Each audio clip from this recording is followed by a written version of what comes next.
What's going on, everybody? This is KJ Kearney. You are now watching and listening to another episode of Soundbite Studio, presented by Black Food Fridays. I am your host, KJ Kearney, James Beard Award-winning KJ Kearney from the mean streets of North Charleston, South Carolina. My streets are not mean, I'm just playing. But today I have a couple of things I want to share with y'all. Number one, if you haven't already subscribed to the Who Made the Potato Salad newsletter, please do so. You can find that on Substack. And why am I bringing that up? Because the person I'm speaking with today, I'm going to be writing about something that he introduced to me when I bumped into him in Charlotte, North Carolina, called Kwanzaa Gumbo. Now, you may be hearing Kwanzaa Gumbo and being like, I don't know what that means. That's okay, because I have the originator of Kwanzaa Gumbo in the house today. Big Lou, what's happening? Louis Gilmore, please introduce yourself to the people, brother. How you doing? Oh man, peace, bro. I am great. Glad to be here. I appreciate you extending the offer for this. So Louis if you Gilmore. if somebody wanted to know about Lou, let's say in one paragraph, right? What would be the most important things that people need to know about Lou? Um, Humanitarian. um, I'm a lover of people, man. And a word that a good friend of mine used to describe me is a connector. I believe in fostering connections with people across various aisles of life. And I've always had this gift of never meeting a stranger, simply similar to the way that you and I met when we met a week ago. Um, so yeah, a humanitarian and a connector. And I'm glad you brought up the connector piece because for those of you who may be listening or watching for the first time, in addition to Black Food Fridays, I do work as a community organizer. That's my full-time job. I work for a nonprofit called Charleston Promise Neighborhood. And Lou, as he alluded to, we bumped into each other in Charlotte, North Carolina at a coffee shop. We went to go support our mutual homeboy, um, Chef Oscar Johnson, who was having a biscuit jam pop up Yes, at a sir. coffee Yes, shop. sir. And I mean, we could do a whole episode about how delicious those biscuits are. But we met each other there. We got to talking, and I found out, like myself, Lou also organizes, but you organize in a different way. Do you care to share about Yeah, that? no, no Okay, problem. let's Yeah. because I think it's interesting. So I organize within organized labor and unionism. I am a leader in my union, which is the IAMAW, the International Association of Machinists and Aerospace Workers. We shorten it, just say IAM. Um, and I work specifically in the air transport division. I've been employed with American Airlines for 17 years, originally a U.S. Airways guy. And early into my career, probably about 4 years in, I got heavily involved with the union as a shop steward and then ended up working my way up through the ranks, becoming local president, uh, becoming a grievance hearing officer. And now I work at the district level. District 141 is the district that I work for. And I am a media and communications coordinator. And I do a lot to support our organizing department and our negotiation teams. Now, beautiful things, and I could ask you a ton of questions about that, but I'm going to reverse engineer it. Okay. How does one get to where you get? And I don't mean in general. Let's talk specific because you wasn't always in the airline space. You wasn't always organizing. You wasn't always in the union. If I remember correctly, you used to be chefing it up, correct? That is true. I was once a working chef here in Charlotte, North Carolina. Moved to Charlotte from the High Point, Greensboro area in 2005. Finished up some school at Johnson and Wales. Had worked in the industry from actually the age of like 14. Mom, I love you, but I forged your signature to get a job way before I was legally able to. I forged my mom's signature on a work permit, and I started working very early.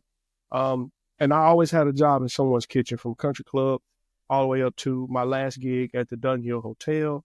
Um, Due to the mortgage crisis that happened, and a lot of my clientele, I was the overnight room service chef. And that job was attached directly to the hotel, not to the restaurant, which was then the Monticello.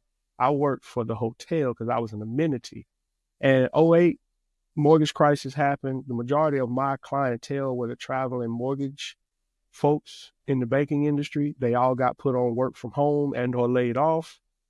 And as we know, things rolled downhill and my job was downsized, emergency landing, pun intended. The gentleman that I knew who did night audit also worked in the airline industry. He hooked me up with a job. I mean, like literally went from no job to working at the airport. And in that process, I found a deeper calling or passion. At one point, yes, I thought I was going to just grow to be a working chef all throughout Charlotte. You know, I was the next Emerald Lagasse or something like that. But the universe has a very unique way of guiding your path where you are supposed to be.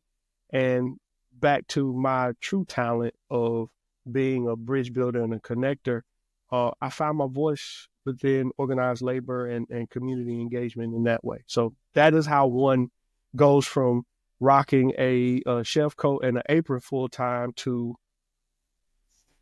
being a union guy and using those tools in that tool bag. Yeah, I mean, I believe that the skills that you cultivated at Dunhill and everywhere else that you've been working from a culinary standpoint definitely helps you as an organizer, right? Being able to communicate with people, being able to communicate with people in crisis, right? Like when you got Yes, 100 orders going and everybody's sweating and, being able to stay calm amidst the storm, I think is a good quality for someone who goes on to work as an organizer. So, absolutely.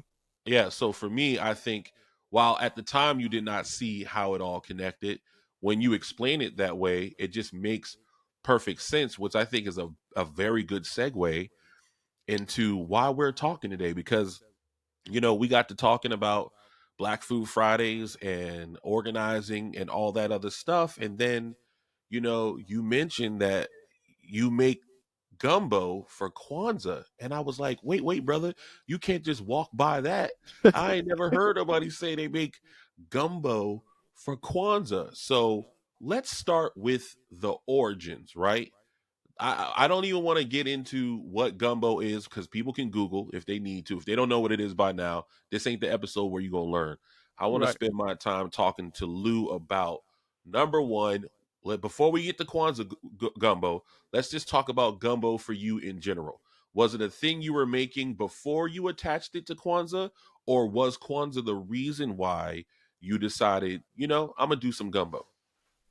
Uh, a little bit of both. So you asked me a very pointed question. You know, what is my specialty, right? And I told you flat out, I'm very good with soups, stocks, sauces. If I was still working in a classical French brigade, I would be the saucier. That would be my position. That's my calling. Um, and because I'm very detail oriented and I like things that take time. So, to build flavor and things like that. So, um, gumbo, the soup in general has always just been a passion of mine. And gumbo was one of those things that I always just tried to like kind of make it my own, unique to me. I know that the purists and there's all these theories on like what exactly makes gumbo. But really delving into just the brief history of it is it really is about taking a handful of things that are available to you and making it delicious, bro. So um so that's the basis of me and my love for it. How it came about as a family tradition, um, flat out, I didn't want to eat the same Thanksgiving food what I felt was 2 weeks later. I mean, Thanksgiving it feels like it's 2 weeks before Christmas for me personally. I didn't want to eat all that again, and I didn't want that cleanup. I wanted a simple, one, maybe two pot solution to be able to feed my family, have something nice, good and hot to eat, and enjoy time with each other on Christmas morning. So enter gumbo. How it became specifically Kwanzaa Gumbo, we're just not, we don't really celebrate Christmas like that, for no political reason or anything like that. Just we spend so much time together as a family, and we give each other gifts all throughout the year that, for us, it's not so much about Christmas, right? Um, So and like for so y'all don't have to wait until the December 25th before you show love. Y'all showing love all year round. absolutely, Yeah, absolutely. yeah. My wife, me and her to each other, and then the kids to us. We're just we are very big, acts of service and, quality time type of family in terms of the love languages, I'm right? about to say, As a okay, family love as a language. whole. I see you sliding it in there, Lou. So and it became quiet because we were like, don't really want to call it Christmas gumbo. And I was just like, how about Kwanzaa gumbo? And my wife was like, perfect. So it's been called that ever since. Technically, I mean, it, I don't serve it exactly when Kwanzaa begins, but I serve it and I make so much of it that we can actually eat it all the way through. I let me tell you why I love this real quick. I love it because, and I shared this with you in 2017. I wrote an article where I was basically asking how we can make Kwanzaa lit. And the problem with it, not the problem, but the problem that I couldn't get around was that Kwanzaa is not meant to be a commercialized holiday, No. right? It's not about what you can buy outside of a book or maybe, food, but it's not really about, get your Kwanzaa ring, get your Kwanzaa necklace, get your Kwanzaa sneakers or whatever it is, right? And so I always struggled with I like Kwanzaa. I didn't grow up celebrating Kwanzaa, but I do like the concept of it, and I would like to celebrate Kwanzaa.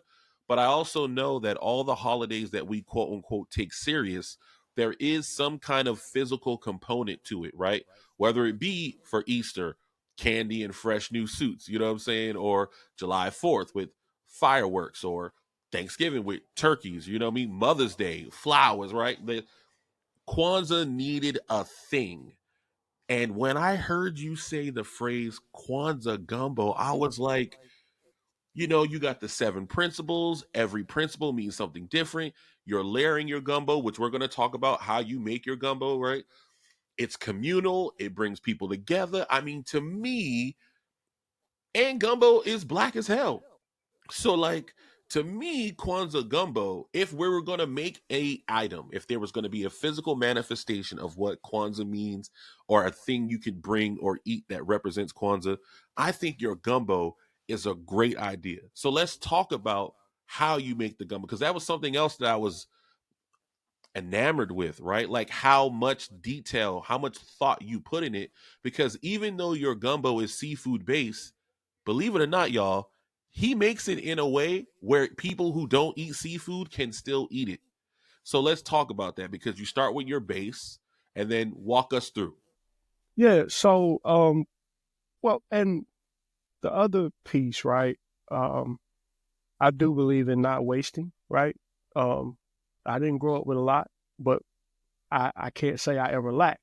And that was because my grandmother was very much driven to not waste. So, um, one of the things that I do, uh, so for Thanksgiving, we don't really do like whole turkeys because, that's not something that the kids, they don't eat enough of it. But I will smoke turkey leg and I take the meat off of the bones out of the smoker and I save those bones because those turkey leg bones become the base for my stock. So I begin 24 hours in advance. So today, being Christmas Eve, um, when I get done with this, I'm going downstairs to chop up all my mirepoix, so my onions, carrots, Yeah. celery.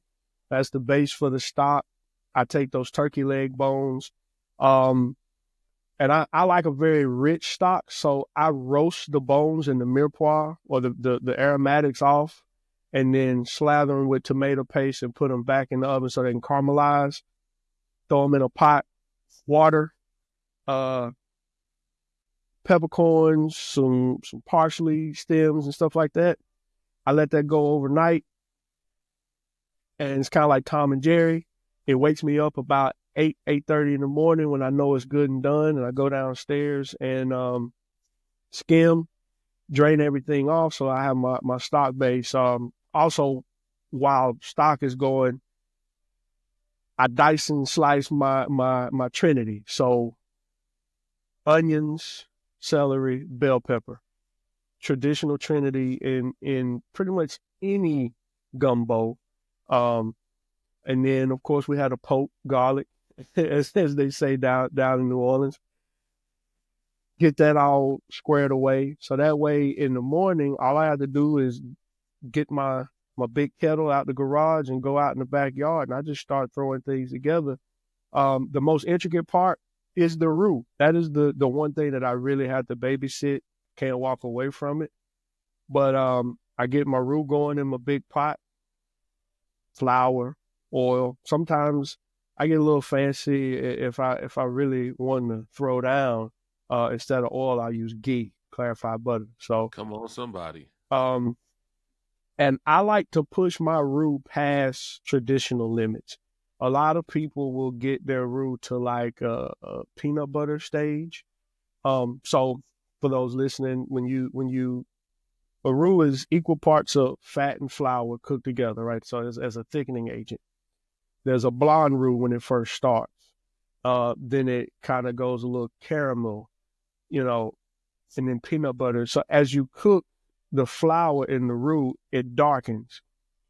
I like to go with a rich chocolate roux because I like my gumbo to be nice and melanated and Come on chocolatey, now. you know. Melanated gumbo. I love this, bro. We on melanated gumbo roux. Okay, keep going. I'm sorry. So once I get the roux, like I said, that's me over the pot with a whisk. And once it gets to where I want it, that's when you gotta go fast. So I add the Holy Trinity in there, sweat that with the roux. Once the onions get a little translucent, then I add the garlic because anybody knows anything, if you add your garlic too soon, garlic will caramelize and burn faster than anything else. So um, add that. Uh, Once I like the way that starts smelling kind of toasted and smelling almost like a black Italian grandma's house. That's the best way I can describe it. It's a very unique smell how Yeah. sauteed bell pepper, celery, onion, and garlic combined with toasted caramelized roux. It makes a very unique smell where anybody who's ever done it or knows anything about it, okay, somebody's making a roux. So something's about to be real rich and layered with flavor. So um and then a little thing that I do that might be a little off the mark for some people, but I like it. Um, I throw about two tall boy Guinness stout beer in it. Okay. Hit it Now with that. explain this to the non-cookers in the room, myself. Why are you adding Guinness to your gumbo concoction? So Guinness being a stout, heavier beer, uh, it it the maltedness, the malted barley in it adds just a unique flavor that you might not traditionally find in many gumbos. I mean, assuming you go and you tour like New Orleans, right? The crown king place of gumbo. There might be some that do that down there. I'm not sure. But for me, um, first time I was making it, I was drinking a Guinness. Because, by the way, when I make this gumbo, I drink the entire time. I make no bones about it. I'm country, and I be doing country stuff in my Right. backyard. Yeah, I yeah, like to yeah. cook when I'm drinking. So I was drinking a Guinness, and you know how you have a moment where you look at, you might, or people who cook, you look at your pot and you look at maybe that beer or that wine or that bourbon or whatever, and you like, wait a minute, maybe I might be on to something. So I went to the fridge, got a fresh one, popped it, poured it in, liked it. So I just said, we're adding Guinness to it. So I add two tall boy cans of Guinness to that. Let that cook for a little bit to get the alcohol out of it. And from there, add my stock, bring it up to a boil. And then this is where it gets interesting in terms of the other. So now we're getting into the actual meat of Right. the gumbo. So Pun intended. right. So my wife does not eat beef or pork. So okay, how do I make a gumbo that's inclusive of her? I replace it with chicken and or turkey smoked sausage. No particular brand. I would just advise anybody who wants to maybe go down this is to double check the packaging, because not all chicken and or turkey based sausages are created equal. Some of them actually still use natural pork casings, which means that really isn't pork free. Right, right, So right. I go the extra mile to make sure that I normally just go for a casing free sausage, because that's the 100% way to know that there's absolutely no pork in this, right? Um, so that sausage, which I have sauteed in a pan prior to that, that's part of my prep. Saute off the sausage, as well as boneless, skinless chicken breasts. Excuse me, chicken thighs. I brown those off in another pan and just set them to the side, and I kind of cut them up a little bit. So I throw the chicken and the sausage in there. Once all that is nice and going, put the lid on. I bring it up to a boil, then turn the heat down, just let it simmer for a couple hours, or what I like to say, about a half a bottle or whatever your favorite bourbon, whiskey, gin. Uh, if you drink, if you don't drink, drink some water. Drink your half a gallon of water, and then go check it. Don't touch it. Just let it Right. go. Just let I it go. like that. You talked about at the beginning that you like things that take time. And just hearing you explain this process, it kind of manifests itself through this gumbo, right? You get to cook for people you love. You get to make something that you enjoy that's not what you had in Thanksgiving. But more importantly, you get to scratch your own detailed oriented itch on this. I wonder, how do people how have people responded to your specific gumbo? Like how when they hear, especially when they hear Kwanzaa Gumbo, does everybody freak out like me, or like how does that work? So typically, it's, I would say most reactions are like, well, what exactly is Kwanzaa gumbo? Because everybody knows like gumbo. You say gumbo, most people have a general idea. So the question becomes, well, what makes it Kwanzaa? Like I've had people say, well, what makes it Kwanzaa gumbo? And I mean, my simple answer is because that's just what we just started calling it. It wasn't until you brought it up that I didn't think as deeply about it. But the holiday in and of itself is really rooted in the making of gifts for people. And for me, as someone who I don't cook professionally anymore, but I still have a love for cooking, particularly for the people that I love and care about, because food is very much communal for all of us, whether we want to acknowledge it or not. But food is community. And so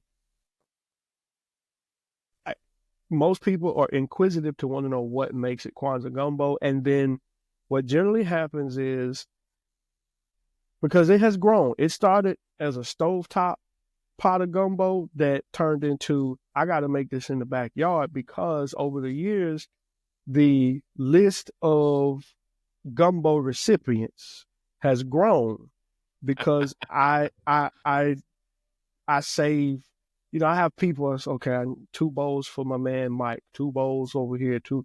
So it got to the point where I had no choice but to make it in the biggest, stock pot that I have out in the backyard. And so there is a seafood element that you mentioned before. I use Dungeness crab and shrimp. Why I use Dungeness crab specifically, once again, how do I make this item safe for my wife? My wife has a certain allergy to, she can't eat anything other than Dungeness crab when it comes to the crab family. The Dungeness or like blue crab. She can't eat snow crab. She can't have lobster, can't have crawfish, anything like that. And she can't eat like prawn type shrimp. They have to be smaller size shrimp because the iodine levels are smaller in smaller shrimp. So once again, me thinking about my wife and how to be inclusive of her in a household where everybody else eats everything. So how do I make this item safe for her? So I use Dungeness crab and shrimp. Now I add those at the end after it's been simmering. Well, I had a buddy of mine, New Orleans guy, was talking about the gumbo and was telling him what was in it. He's like, man, you had me till you said the crab and the shrimp. I'm allergic. So I got to thinking, well, how can I bless my friend with a bowl of gumbo? I said, well, it's simple. I don't add the seafood to the end anyway. So I started dipping his portion of gumbo out from the pot before I added the seafood. And then my mind started thinking again, well, seafood sitting in the gumbo can get kind of gummy and it can actually kind of take over. So it led me to take the big base of the gumbo, which is the chicken and the turkey sausage, and that's basically the gumbo base. I ration it out as I serve it, and I add the seafood in increments to whatever portions we're currently eating. So that way, the seafood that we eat in the gumbo on the day after Christmas is fresh seafood that I've added to whatever leftover base that I had in the fridge. So that way it's a fresh base with fresh seafood every time I serve it. And once again, I have a non-seafood base that is legitimately good gumbo in and of itself Right, that I right. could offer to someone who may have a shellfish allergy. And this is why I think your gumbo is very emblematic of Kwanzaa and what it represents and how it's supposed to be. Like you said, the gifts are supposed to be handmade. Um, Kwanzaa is supposed to bring people together. And you found a way to take care of yourself, take care of your kids, take care of your wife, and the homies from one pot. I think that is an amazing thing. And I'm so glad that you were willing to take time out of your day to talk about this. And I hope that Kwanzaa Gumbo becomes a thing and that you get the credit for it, sir. Because I mean, as far as I know, you're the only person doing it. Maybe there's some people in New Orleans doing it, obviously, if that would make sense, right? But Yeah. you're the only person I know. So I want to give Lou credit for that. And Lou, if people wanted to follow you to see pictures of this or maybe a recipe or so, how would you suggest they stay in touch with you? Oh man, simple man. Instagram man. I am at Papalou07. That's PAPALOU 07. And on Facebook, Louis Gilmore, LOUISGILMORE. I'm pretty easy to find. Um, and I'm actually, we kind of talked about this. A few things that I've been doing with tapping back into my chef roots have caused me. I'm in the midst of creating a YouTube channel about me honestly just getting together with my homies and whatever backyard cooking that we do. Because I got a bunch of homies. We love to just cook out in the backyard and drink whiskey and talk and all of that. And I'm like, this is cool content that somebody might like to watch. So, Listen, that YouTube channel is gonna go crazy. Trust me, that's gonna go crazy. I'm gonna send you a text message of this gentleman in South Carolina who literally cooks in his backyard, and he has tons of followers. He throws a big event every year. People show up. I'm gonna try to go next year. I don't know the man personally, but I listen.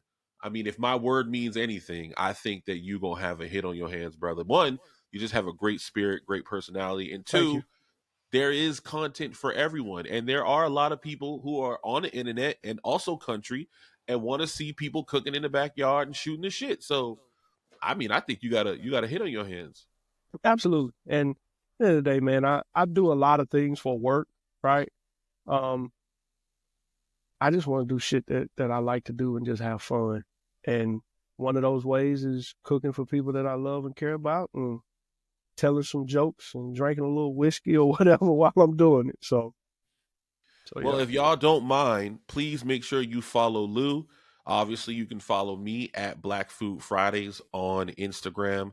You can also follow the Who Made the Potato Salad newsletter, which is on Substack, so you can find it there. I'm excited to know you now so that I can get me some goddamn Kwanzaa gumbo in my life, brother. Like this is absolutely, amazing. bro. But don't worry, man. Like I told you in the coffee shop, man. I the more I talk about it, the more I really feel like legitimately taking this show on the road, man. You got to. You have to. You know what? Like, Listen, I'm not even going to listen. Like I told the last person I interviewed, we gonna stop right now because we gonna end up giving away some intellectual property. You need to true. hold that to the chest, brother. Shit. Yeah, Yeah, absolutely. we'll You're talk. right. We'll talk We'll talk. offline. Yeah. Yeah. Thank y'all for listening. Thank y'all for watching. Again, this is KJ Kearney. You were listening to the Soundbite Studio. This is Louis Gilmore, aka Big Lou. I'm KJ. See you soon. Peace.